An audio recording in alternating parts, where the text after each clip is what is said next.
83 20 70 01 7P dari Fakultas Pendidikan Program Studi Pendidikan Teknologi Informasi Universitas Nurul Huda. Dalam video ini, saya ditemani oleh salah satu guru BK SMK Negeri 1 Semendawai Suku 3, Bu Novika Sari. Sebelumnya terima kasih atas kesempatan dan waktu Ibu pada hari Sabtu tanggal 20 Desember 25 pagi Ibu. Bu Pika, apa kabarnya? Alhamdulillah. Ini udah sarapan? Sebelumnya, Bu Pika sendiri adalah guru BK yang mengajar saya saat masih di bangku SMK. Kebetulan saya juga merupakan alumni dari SMK ini dengan jurusan teknik jaringan komputer. Sebelum masuk ke pertanyaan, Bu Pika boleh memperkenalkan diri dan sudah berapa lama Ibu menjadi bagian dari keluarga SMK Negeri 1 Semendawai Suku 3? Perkenalkan, nama saya Novika Sari. Saya adalah salah satu guru BK di SMK Negeri 1 Semendawai Suku 3. Pertama kali saya masuk ke SMK ini pada tahun 2016 dan sudah hampir 9 tahun mengajar di SMK.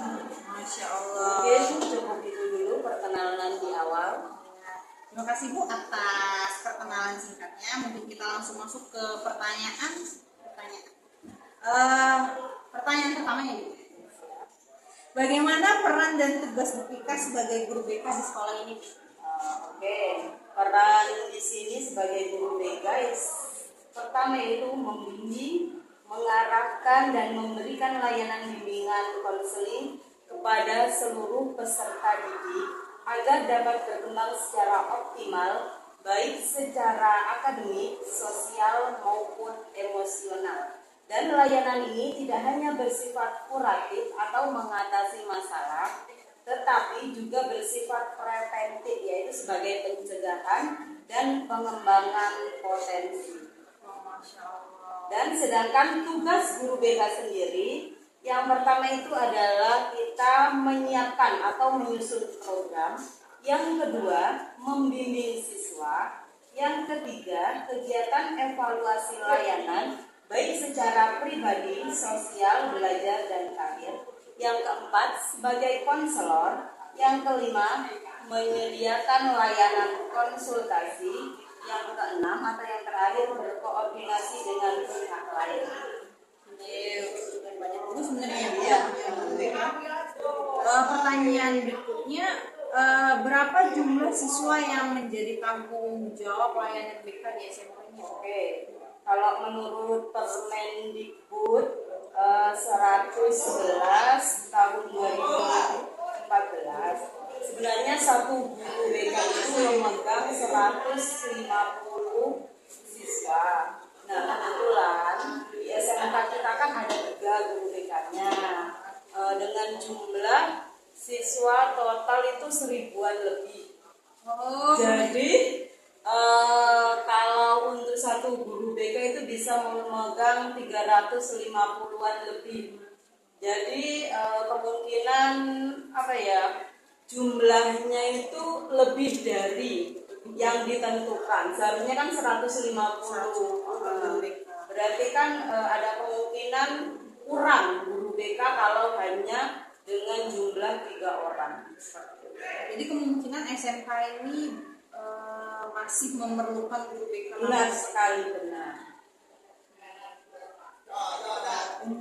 Ke pertanyaan selanjutnya, model layanan BK apa saja yang biasa dilakukan di sekolah ini? Oke, kalau yang pertama biasa kita lakukan yaitu ketika penerimaan peserta didik baru di awal pelajaran itu dengan layanan orientasi, terus dilanjutkan dengan layanan informasi, terus selanjutnya layanan bimbingan klasikal yang kita laksanakan di dalam kelas. Yang keempat yaitu konseling individual yang dilaksanakan di ruangan BK. Selanjutnya ada bimbingan kelompok dan konseling kelompok. Oh, jadi sebenarnya kalau bimbingan konseling pribadi itu bukan hanya merujuk pada siswa yang bermasalah, tapi ke semua siswa yang mengalami permasalahan. Itu biasanya dilihat dari tingkah laku kah atau tingginya kasus permasalahannya dia di sekolah? Kalau konseling individu itu awalnya bisa jadi itu pertamanya kita dapat dari wali kelas, laporan wali kelas, ada guru mata pelajaran, atau dari kesiswaannya langsung.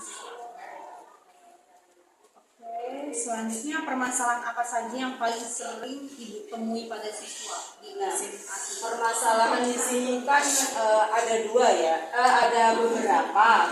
Yang pertama itu masalah akademis atau kesulitan-kesulitan dalam kegiatan pembelajaran atau kurang motivasi atau tantangan dalam memahami materi pelajaran. Oke Bu, lanjut ke pertanyaan berikutnya.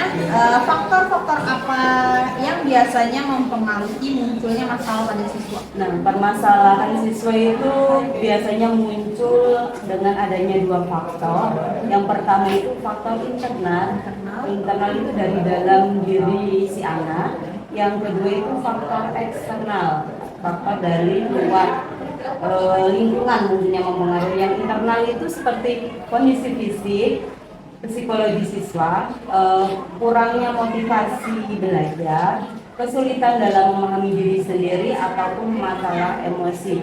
Yang kedua yaitu faktor eksternal, yaitu yang paling mempengaruhi yaitu keluarga, sekolah ataupun lingkungan sosial, di mana biasanya siswa itu selalu dituntut di keluarga itu untuk juara kelas, selalu berprestasi ya.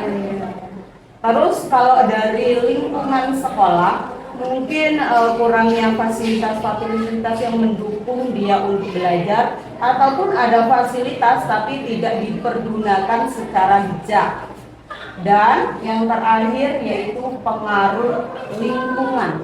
Ini yang paling besar dampaknya untuk memicu faktor-faktor permasalahan siswa, yaitu pengaruh dari teman sebaya. Iya ya, apalagi anak zaman sekarang biasanya ngikut kata temennya. Iya.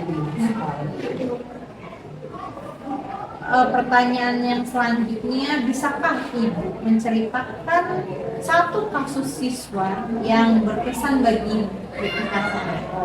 Oke, sebelumnya Ibu minta maaf ya untuk permasalahan atau kasus siswa ini. Sebenarnya itu adalah suatu kerahasiaan antara guru BK dan konseli itu sendiri atau peserta didik.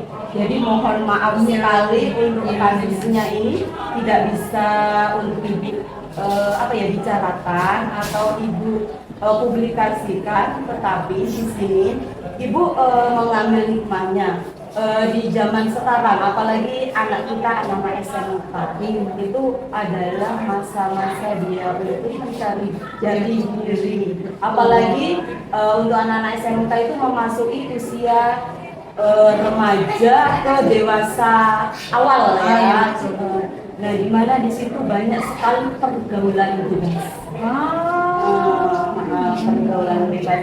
Di sini juga memang ada kasus tentang pergaulan bebas, di mana dia baru anak kelas 10. Berarti awalan masuk tahun ini ya? Benar, itu kan masa peralihan dari dia di SMP masuk ke SMK. Nah, kemarin memang ada permasalahan seperti itu tentang pergaulan bebas, di mana anak ini tidak bisa menyelesaikan sekolahnya. Ya. Walaupun itu masih kelas 10. Nah, di sini jadi cuma Ibu berpesan, hati-hatilah dalam bergaul. Apalagi kita bergaul bukan dengan anak sekolah. Iya, biasanya faktornya karena itu ya. Karena dia tidak sekolah sehingga mungkin nggak ada tanggung jawab lagi, nggak ada beban dia untuk sekolah. Justru nanti yang ditakutkan ketika anak kita masih usia anak sekolah dan bertemannya bukan dengan anak yang tidak sekolah, nanti takutnya akan Harus dari pikiran mereka, juga gaya hidupnya, biasanya itu yang mempengaruhi. Misalnya cuma hati-hati dalam memilih luar pergaulan, dan paling nggak hindarilah untuk seks. Mungkin cukup itu saja yang Ya, Ibu ceritakan permasalahannya. ya karena emang dari awal juga kan BK tuh tugasnya menjaga kerahasiaan Ya, dari benar. siswa itu sendiri ya. Bagaimana rasanya dia merasa aman dengan kita sehingga dia menceritakan ceritanya dengan pertanyaan selanjutnya, Bu, langkah-langkah apa yang dilakukan dalam menanganan kasus tersebut? Kasus ya. Iya. Yang pertama yaitu dengan cara kita membangun hubungan dengan siswa. Kan kita panggil itu si anak kita dia punya permasalahan. Nah, di sini tugas pertama dari guru BK itu adalah membangun atau menciptakan suasana yang aman, atau membangun hubungan itu sehingga anak percaya, kalau kamu datang ke sini pasti kerahasiaannya akan terjaga. Pegang sendiri, nggak ada yang mengetahui selain kita berdua. Walaupun itu orang tua sendiri, tanpa persetujuan dari si anak, permasalahan dari si anak itu tidak bisa kita sampaikan ke orang tua, karena kita benar-benar menjaga asas kerahasiaan. Yang kedua, setelah membangun hubungan, anak percaya dengan kita. Baru kita identifikasi permasalahan apa sih yang anak keluhkan, dan dinilai permasalahan itu dalam kategori ringan, berat, sedang, ataupun permasalahan berat. Nah, setelah kita mengidentifikasi, kita akan memfasilitasi perubahan. Nah, memfasilitasi perubahan di sini kita terima apa sih yang menjadi keluh kesah, apa sih yang menjadi permasalahan dalam pertemuan pertama. Misalkan dia datang ke ruang BK, itu sudah terselesaikan atau belum. Nah, dan teknik-teknik apa saja yang kita gunakan untuk menghadapi permasalahan si konseling tersebut. Yang keempat, yang terakhir yaitu evaluasi atau terminalisasi. Bagaimana tahap penyelesaian atau selesai dengan konseling individu atau berlanjut dengan pemanggilan orang tua, atau nanti didatangkan wali kelas atau guru-guru mata pelajaran yang lain. Ini pertanyaan pribadi ya, Pak. Ya. Buat Ibu sendiri, apakah Ibu merasa sebagai pedang bermata dua? Karena selaku guru BK, Ibu memegang kerahasiaan dia, otomatis Ibu juga tahu kan tentang rahasia dia. Kemungkinan ada hal sensitif, dan kan kalau misalnya yang kita tahu itu penting juga buat walinya, untuk orang tua si siswa ini tahu dengan keadaan anaknya gitu. Tapi di satu sisi di hukum BK sendiri itu melarang untuk menceritakan keadaan anak ataupun apa yang dia ceritain ke orang lain. Kalau ke orang tua itu tadi kembali lagi atas persetujuan anak. Anak itu boleh tidak permasalahannya itu diceritakan ke orang tua. Nah, kalau anak itu sendiri nggak mau, ya kita sudah mau stop. Kalau boleh, ya kita lanjut seperti itu. Itu atas dasar persetujuan dari si konseling kita sendiri. Kalau untuk wali kelas atau guru mapel yang lain, itu Karena emang bukan ranahnya mereka. Iya, benar. Pertanyaan selanjutnya, teknik atau pendekatan konseling apa yang paling sering dilakukan di SMK? Teknik pendekatannya kita sering gunakan yaitu secara konseling individual. Yang paling Konseling individual. Tapi kita juga kembali lihat permasalahannya, permasalahan apa, sehingga kita bisa menggunakan teknik yang tepat dalam menangani kasus siswa. Misalkan konseling individu, teknik yang sesuai yaitu teknik pendekatan dengan konseling realitas kenyataan yang dihadapi oleh peserta. Berarti emang setiap kasus, setiap anak emang kita harus tahu cara dan metodenya. Benar, karena dari setiap permasalahan siswa itu beda kasus, beda teknik dalam penyelesaian permasalahan. Dan itu mungkin yang akhirnya membuat ibu mendapatkan benang merah sama si anak gitu ya. Iya. Oh iya, ini bagaimana Bu Ika sendiri membangun hubungan dengan siswa? Karena kan akan sebagai mantan muridnya ibu sudah merasakan pendekatan dari ibu, seberapa dekatnya kita. Aku juga sering ngelihat ibu sama siswi-siswi terutama. Yang pertama yaitu kembali ke asas BK tadi. Yang pertama yang kita wajib sampaikan ke anak bahwa ketika anak datang ke ruang BK dan ingin mengungkapkan permasalahan anak tersebut, kita harus menyampaikan satu, yaitu menjaga kerahasiaan dan tetap kerahasiaan yang akan disampaikan pertama dalam kegiatan konseling. Karena jika kita tidak menyampaikan asas kerahasiaan, mungkin anak nggak mau lah datang ke ruang BK, ruang guru BK-nya aja sering ngomong-ngomong tentang guru-guru lain. Yang pertama wajib kita tekankan ke anak dalam membangun hubungan, yaitu kita akan menyampaikan asas kerahasiaan yang BK miliki. Setelah kita menyampaikan asas kerahasiaan, mungkin kita bisa meningkatkan antusias anak-anak dalam kegiatan layanan bimbingan klasikal. Kan guru BK juga kan masuk kelas. Oh iya benar. Tapi kan tidak seperti guru mata pelajaran yang lain. Mungkin kalau guru BK itu bisa saja meminta jam guru mata pelajaran lain, mungkin dalam satu minggu itu satu JP, satu jam pelajaran.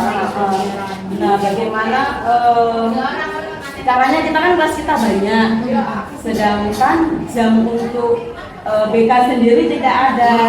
Nah, jadi kita sebisa kita bagaimana caranya untuk selalu bisa masuk ke kelas-kelas yang kita pegang tadi, atau siswa asuh kita paling nggak mendapatkan pelayanan dalam kegiatan bimbingan klasikal. Yang selanjutnya, setelah rahasia, meningkatkan antusias kita ke dalam kelas, yaitu mempunyai jiwa sabar. Jiwa sabar. Bagaimana ya benar, kembali lagi ke kita, anak-anak kita ini anak-anak yang sudah karena beda kita ini kayak anak kecil yang masih bisa kita atur ya. Dengan kalau orang SMK ini kan emang sudah masanya dia memberontak. Jadi kesabaran itu. Yang selanjutnya menghargai pencapaian apapun pencapaian dia di dalam kelas, prestasi sekecil apapun, perubahan sekecil apapun, kita wajib menghargai atau mengapresiasikan. Misalkan nih, ketika kita masuk kelas dalam keadaan bersih, kita sebagai guru BK juga berhak menghargai atau mengasih reward, walaupun itu cuma sekedar ucapan terima kasih hari ini karena sudah membersihkan kelas. Itu anak merasa bahagia. Terus pencapaian ini mungkin lebih ke prestasi ya. Mungkin kalau dulu di SMP itu pernah menjadi juara kelas. Kita di SMK mungkin turun kelas atau apa, kita tetap menghargai karena itulah tahapan dia belajar di kelas. Jadi pencapaian apapun kita wajib juga mengapresiasikan. Terus yang selanjutnya, yang terakhir, mungkin sering melibatkan anak itu, sering mengajak ngobrol, walaupun itu nggak harus masuk ke ruangan BK. Kita yang ngajak ngobrol di bawah pohon, di depan kelas, pas-pasan gitu ya. Atau ketika nyantai di belakang ketika pelajaran kosong itu juga mempengaruhi, sangat mempengaruhi membangun hubungan dengan siswa ya. Intinya BK sendiri kalau misalnya diartikan secara dekat sama aja kayak bestinya siswa ya. Karena dimana siswa pasti mengharapkan tempat yang aman buat dia, yang selalu menghargai. Karena biasanya untuk ini dari pengamatan saya itu, anak-anak di umur sekarang yang dimana peralihan dari remaja ke dewasa, yang mereka butuhkan hanya pengakuan, dihargai, sekecil apapun usaha dia, sebisa mungkin kita mengapresiasi, walaupun itu hanya dalam bentuk kata-kata, enggak dalam bentuk. Karena hadiah kan nggak terlihat dari barang ya. Oke, ini pertanyaan selanjutnya, apakah ada pihak lain yang biasanya dilibatkan dalam penanganan kasus? Kembali lagi ya, kasus itu ada 3 kategori, yaitu kasus ringan, yang kedua kasus sedang, yang ketiga kasus berat. Nah, biasanya kasus-kasus ringan ini kita pihak yang dilibatkan mungkin pertama itu guru mata pelajaran. Mungkin ada permasalahan dengan guru mata pelajaran. Nah, guru mata pelajaran itu konsul ke kita, ke guru BK. Misalkan nih dalam suatu hari Ibu A kan mengajar tuh di kelas. Nah, mungkin bu itu loh ada anak di kelas itu tidur, atau bu itu loh ada anak di kelas yang contek. Nah, itu bagi mungkin pihak yang dilibatkan itu dalam permasalahan ringan itu cuma antara guru BK dan guru mata pelajaran. Nah, mungkin di kasus-kasus yang sedang itu antara lain kasusnya kurangnya minat belajar, sering bolos, sering terlambat. Nah, itu kita pihak yang dilibatkan mungkin dengan wali kelas. Karena semua permasalahan wali kelasnya pasti mengetahui. Karena juga mengenai kehadiran, kedisiplinan itu pertama kali yang mengecek adalah wali kelas. Nah, sedangkan kalau di kasus berat, misalkan pihak permasalahannya misalkan seperti mencuri, cyberbullying, pembulian, itu sebenarnya itu kita sudah, bukan karena kita sebagai guru kita, tapi permasalahan tersebut sudah harus alih tangan kasus kepada pihak yang berwenang atau pihak yang berwajib, seperti pihak kepolisian, dinas sosial yang terkait. Itu kalau ada yang paling berat. Nah, makanya kita juga harus permasalahan itu kita spesifikasikan. Itu permasalahan yang berat, ringan, sedang atau berat. Nah, juga pihak-pihak yang dilibatkan itu juga berbeda. Tantangan terbesar dalam menangani permasalahan siswa bagaimana? Kembali lagi ke tantangan terbesar itu masih sama, yaitu tentang menjaga kerahasiaan dan kepercayaan siswa. Itu tantangan yang paling terbesar yang sampai saat ini mungkin ada masih beberapa siswa yang belum percaya dengan guru BK. Kalau saya dari cerita seperti ini, tapi kok guru-guru lain tahu sih, ya benar. Itu menjadi emang tantangan terbesar. Walaupun ya guru BK sudah menyampaikan asas kerahasiaannya dan guru BK pun tidak menyebarkan. Kemungkinan itu permasalahan bisa diketahui oleh guru lain atau itu Mungkin dari yang pertama itu mungkin dari teman dekatnya dulu. Iya. Bisa mendekat, cerita ke siapa, nanti sampai ke guru tersebut. Padahal kita sebagai guru BK itu sudah wanti-wanti benar. Enggak bakal masalah ini akan sampai ke guru-guru lain atau ke teman-teman. Mungkin ya kembali lagi ke mungkin orang yang terdekat ya. Iya. Nah itulah tantangan terbesar guru BK yang masih menjadi apa ya, mungkin masih menjadi permasalahan sampai saat ini tentang menjaga kerahasiaan dan kepercayaan siswa seperti itu. Walaupun guru BK tidak pernah mengatakan permasalahan kepada Kadang orang terdekat kita tuh kita nggak bisa ngelihat ya kan. Iya. Padahal bisa jadi itu emang orang terdekat yang ini. Tapi hanya karena dia merasa dia pernah cerita ke guru BK, jadi suspek pertama itu kirain emang guru BK yang menyampaikan permasalahan. Selain menjaga kerahasiaan mungkin keterbatasan waktu.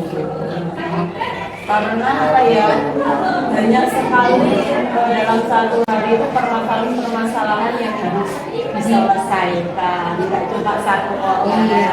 Kadang orang mau ngomongnya enak guru BK Iya, karena ngapain. kerja. Padahal nggak tahu dia. Iya.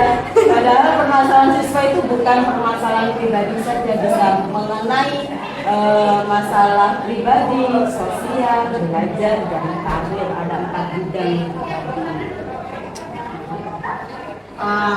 Pertanyaan selanjutnya Bu, Iya. apakah sekolah menggunakan teknologi digital dalam layanan BK?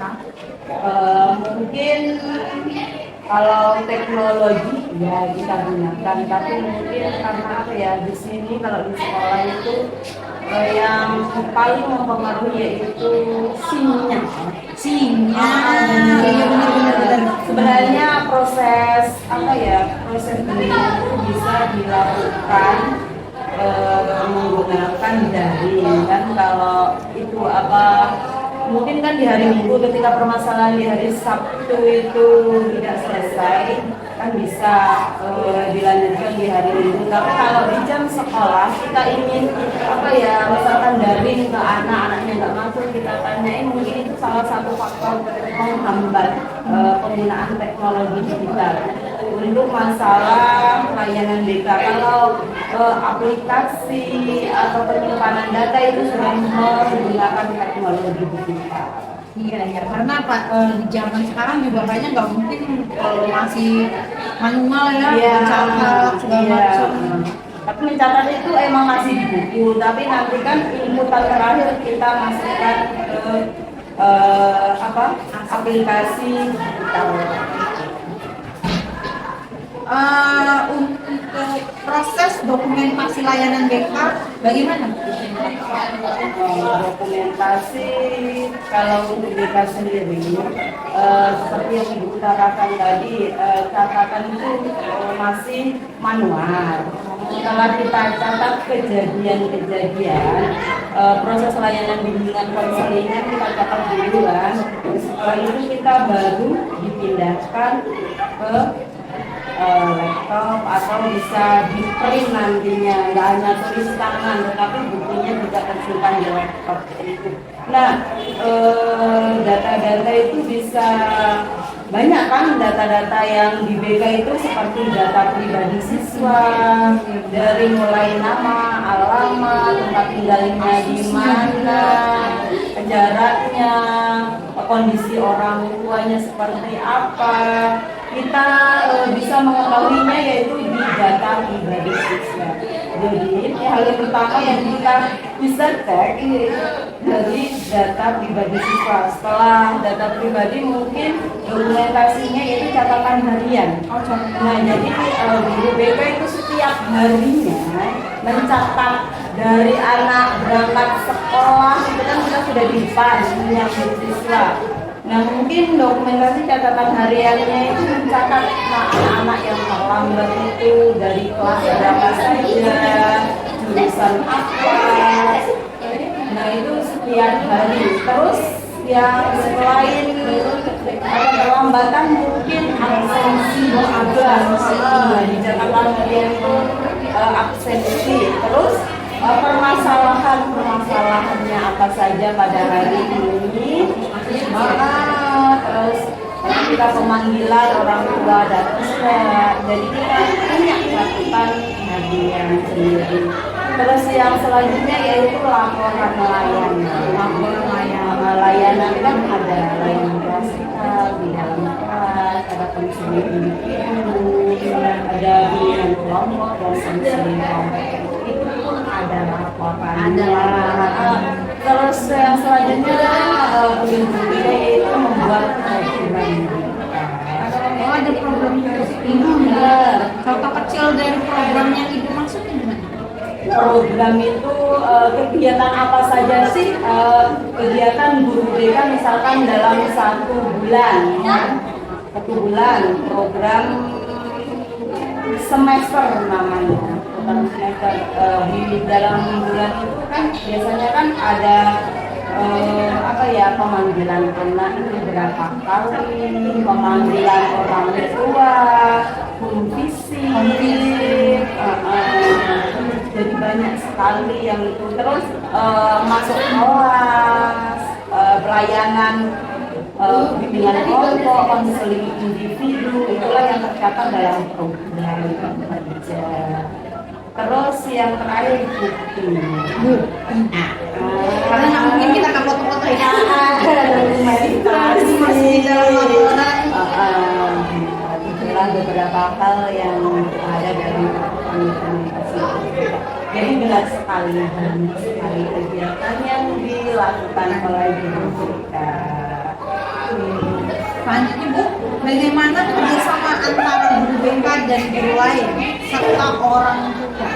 Kerjasamanya biasanya di sini kan permasalahan si anak. Kalau dengan guru kelas ya, atau wali kelas itu biasanya tiap hari menyampaikan atas yang wali kelas Bu atas nama ini permasalahan ini sudah saya tangani. Dia nggak masuk angka 2 kali, sudah saya ambil. Nah, wali kelas dan juga kita bekerja sama. Masalah bimbingan dari misalkan tentang kehadiran ya, anak tersebut sudah beberapa dalam seminggu itu 2 kali tidak masuk sekolah.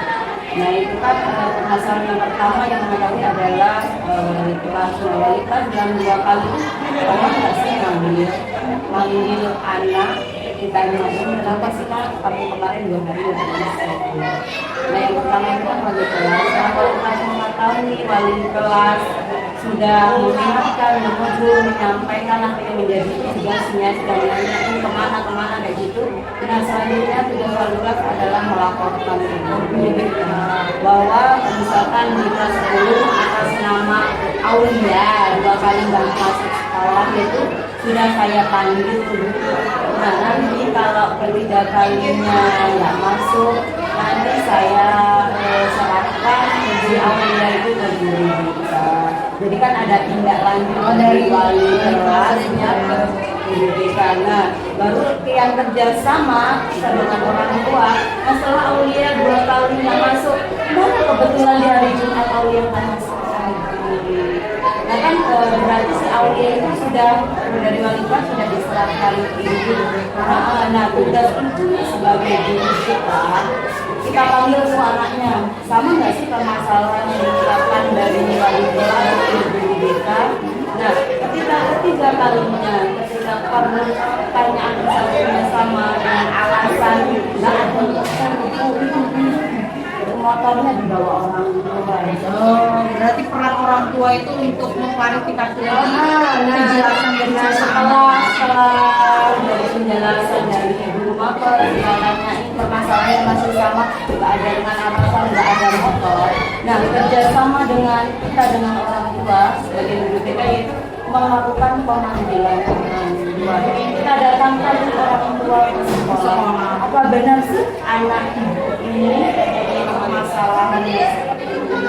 Karena sudah beberapa kali nggak masuk sekolah dengan alasan tidak ada motor. Kita perlu memanggil orang.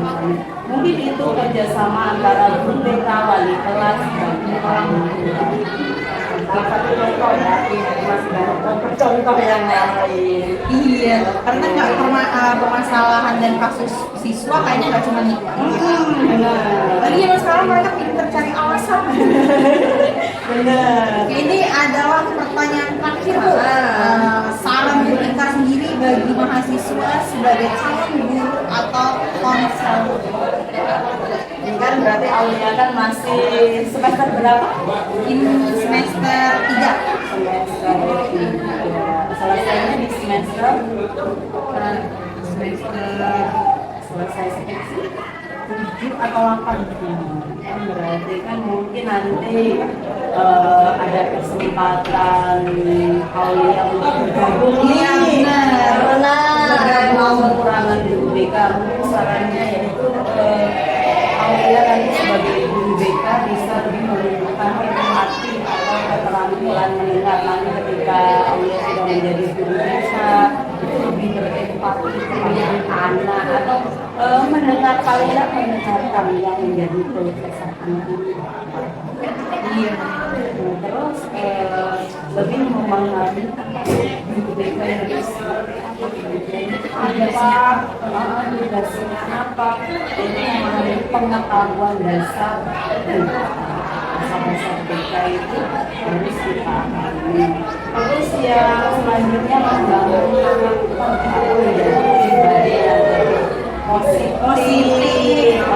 positif harus karena selanjutnya itu nanti kan Aulia mau ujian. Karena nggak mungkin kita sebagai guru BK tapi moodnya jelek kan. Terus tugas mungkin tugas Aulia yang besar. Kita Aulia menjadi guru BK walaupun di sini di sekolah-sekolah lain yaitu menghilangkan mungkin tanda kutip persepsi dari guru-guru lain. Guru BK itu tidak ada kerjaan loh. Tapi juga mematahkan persepsi dari masyarakat atau anak-anak sebagai tanda kutip guru BK itu sebagai polisi. Oh iya benar. Karena dari zaman ke zaman, dari zaman guru BK tuh kerjanya cuma rajia anak ataupun membuang anak. Dan tugas dari guru BK sendiri merangkul ya sebenarnya itu kalau anak atau masyarakat atau lain juga tentang peran dan fungsi BK. PR Aulia itu tadi ya, dimanapun Aulia nanti bekerja, tolong dua poin penting BK nggak ada kerjaan sama guru BK sebagai polisi sekolah. Mungkin itu saja pesan Ibu untuk Aulia. Semoga nanti proses pembelajarannya sampai di skripsi nanti berjalan dengan lancar, tidak ada hambatan apapun. Ibu karena pertanyaannya sudah habis, walaupun sebenarnya itu masih banyak hal yang pengen ditanyakan, tapi karena kondisi dari guru BK sendiri yang memegang teguh rahasia anak-anak itu kan, mungkin saya cukupkan wawancaranya pada hari ini. Terima kasih atas waktu Bu Ika. Semoga kita bertemu di lain-lain waktu lagi. Oke, terima kasih ya. Sukses untuk Aulia ke depannya. Iya, terima kasih Bu. Dan terima kasih juga untuk ilmu hari ini itu cukup ya bermanfaat sekali. Mungkin bisa saya terapkan di pembelajaran saya ke depannya nanti di mana. Ibu tunggu juga ya nanti kehadirannya untuk bergabung. Iya benar. Besar SMK. Terima kasih ya Ibu. Semoga kita bertemu lagi di lain waktu. Sukses